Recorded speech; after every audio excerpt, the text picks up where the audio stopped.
Meu querido ensino médio, vamos aos moluscos, pertencentes ao reino Animalia e o filo Molusca. Características gerais: animais de corpo mole, geralmente protegidos por uma concha. Quando essa concha não é visível, ela é interna. Habitam água salgada ou água doce e terra firme. A grande maioria dos moluscos são de água. Representantes mais conhecidos: ostras, mexilhões, caramujos, lesmas, caracóis, lulas e polvos. Possuem cabeça, pé e saco visceral. O saco visceral é o conjunto dos órgãos deles. O quanto a cabeça ou pé é desenvolvido vai depender da espécie. Eles são revestidos por uma dobra da epiderme conhecida como manto, e do manto é que sai o ânus e os poros excretores também, ok? Então vamos pensar que os moluscos só perdem para os artrópodes em quantidade de espécies. Nós temos aproximadamente 150 mil espécies de moluscos. É bichinho demais. Classes dos moluscos. Vamos lembrar que classe é a categoria de classificação científica dos seres vivos. Opa, assim ficou um pouquinho difícil. Vamos estudar um por um? Aplacóforos, ou seja, sem concha ou sem placa. A gente se refere aqui à concha como placa também, tá?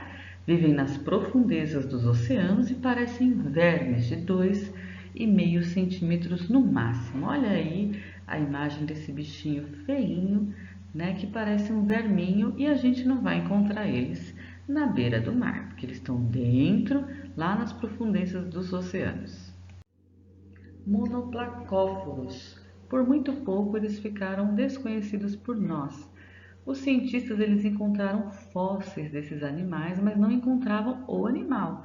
Há mais ou menos uns 50 anos foi observada a presença desses animais no ambiente marinho, então eles habitam as profundezas dos oceanos e tem um pouquinho mais de 3 centímetros. São bem pequenininhos mesmo, eles ficam mais de 3.000 metros de profundidade, mais ainda do que os aplacóforos. Poliplacóforos. Olha só a imagem, a gente pode ver que eles têm várias plaquinhas, ou seja, uma concha formada por 8 placas encaixadas no dorso do animal. Eles são exclusivamente marinhos e eles já têm o pé desenvolvido. Eles se rastejam nas conchas ou nas superfícies, né, lá embaixo d'água. Vamos aos escafópodes. Esse nome, escafópodes, podes vem de pé, escafo vem de pé cavador ou quilha de barco, né? Eles vivem exclusivamente no mar e ele tem essa concha que parece uma presa de elefante, e essa pontinha que vocês estão vendo, marrom escuro, saindo da concha, é o pezinho, é o pé cavador. Eles vivem enterrados na areia. Bivalves ou as conchas. Olha que coisa linda!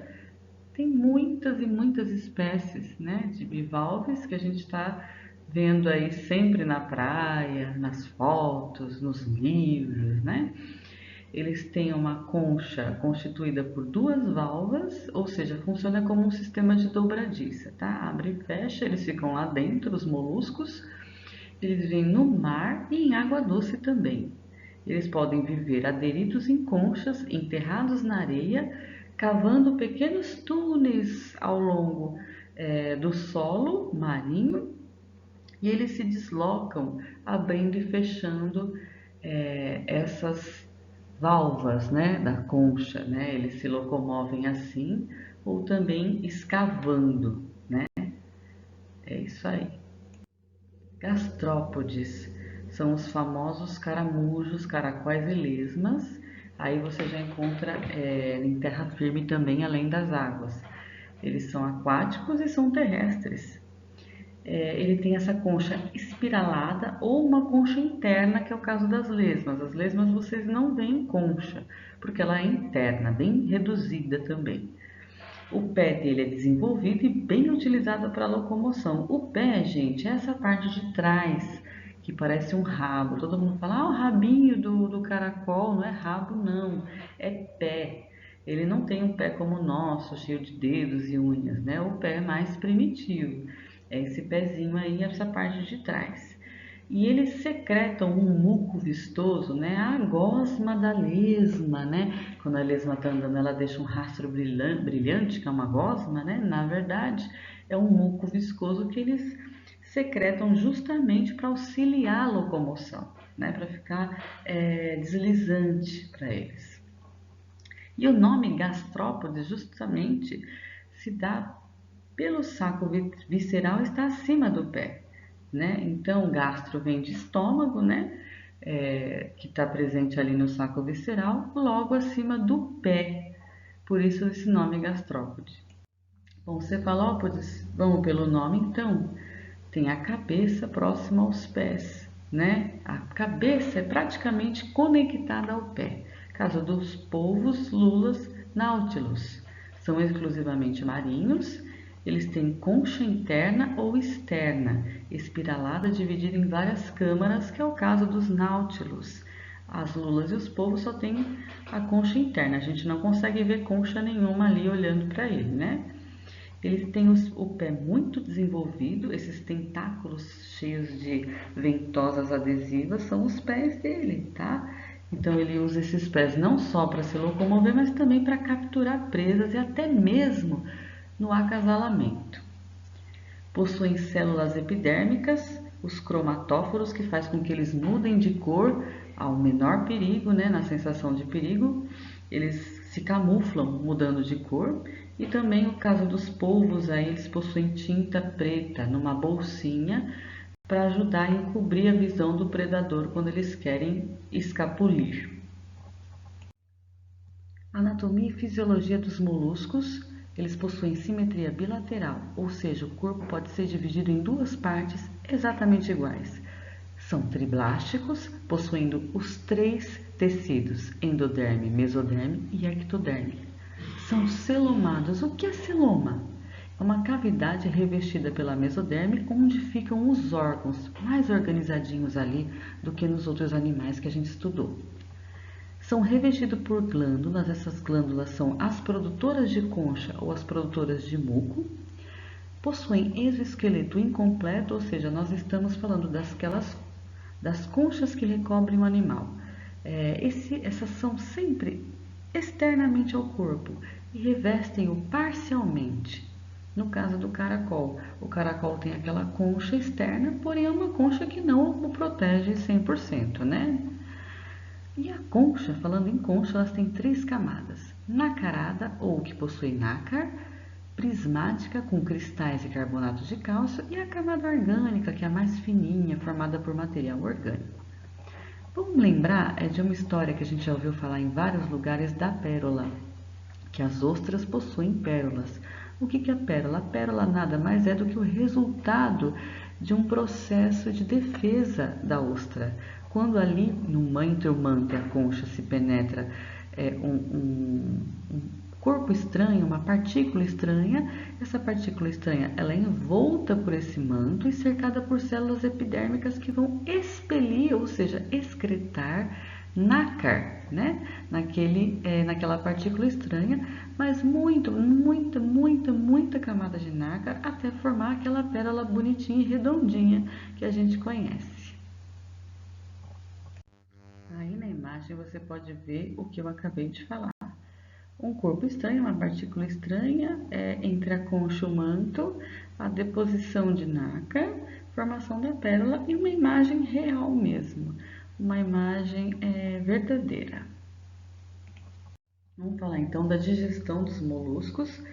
Eles possuem o sistema digestório completo, de boca a ânus. Tem presença de rádula, que é uma estrutura que vai ajudar eles a raspar ou ralar alimentos. A digestão é extracelular, ou seja, dentro diretamente no tubo digestivo, nos órgãos e não exatamente dentro de células, como a gente viu em alguns animais mais primitivos. Algumas macromoléculas, moléculas maiores, elas são digeridas exclusivamente dentro de células, mas a maioria do alimento é extracelular, ou seja, a nível ali de tubo digestivo mesmo, tá? Não tem fígado, não tem pâncreas, mas tem glândulas hepatopâncreas, que têm funções parecidas com as do fígado e pâncreas. O que era mesmo? Será que a gente consegue lembrar da função do fígado e do pâncreas? Eles liberam bastante enzimas, né? Eles têm função metabólica e ajudam a digestão de vários compostos alimentares que geram nutrientes, né? Proteínas, lipídios, carboidratos e assim por diante. No caso das bivalves, além disso, elas têm um sistema de sifão para entrada e saída de água, porque elas ficam dentro da concha. Então é a única maneira delas captarem alimento. Olá, pessoal. O sistema circulatório, a gente já vê sangue, hemolinfa, que é uma mistura de sangue com linfa, vasos sanguíneos, veias e artérias. A gente vê coração, né? Nos cefalópodes, que são bem desenvolvidos, são grandes, a gente tem um sistema circulatório fechado, que é conexão do coração com os vasos direto. Já nos outros moluscos, a gente tem o aberto, que a circulação da hemolinfa ocorre também em cavidades externas chamadas hemocélies, tá? Não é só entre o coração e os vasos como é na circulação fechada. Sistema respiratório e excretor, eles têm os três tipos de respiração, depende do tipo de bichinho. Respiração cutânea, pela superfície do corpo, branquial, pelas brânquias, são aquelas dobras formadas na parte externa da pele, que tem contato ali com vários vasinhos sanguíneos, onde ocorre a troca gasosa. E pulmonar, alguns deles têm pulmões, no caso daqueles que vivem em terra. Os caracóis, por exemplo, têm pulmões. Ó, nessa imagem a gente vê um poro respiratório, é um caracolzinho, esse furinho que está um pouquinho antes da concha é um poro respiratório, tá? E a excreção, eles não têm rins ainda, mas têm pares de metanefrídeos, que são rins primitivos, rins simples de forma tubular, né? Já é considerado um rinzinho bem simples. Os moluscos ainda não têm cérebro, mas eles já têm gânglios nervosos e eles têm várias funções, tá? Na cabeça tem os gânglios cerebrais que se conectam aos órgãos do sentido, né? Para visão, para tato, né? Sentir a sensação tátil, né? No pé, eles têm gânglios pedais, porque eles precisam se locomover, então esses pés têm que sentir a superfície. E no saco visceral, onde ficam os órgãos, eles têm gânglios viscerais que inervam o órgão e o manto, tá? Os órgãos e o manto.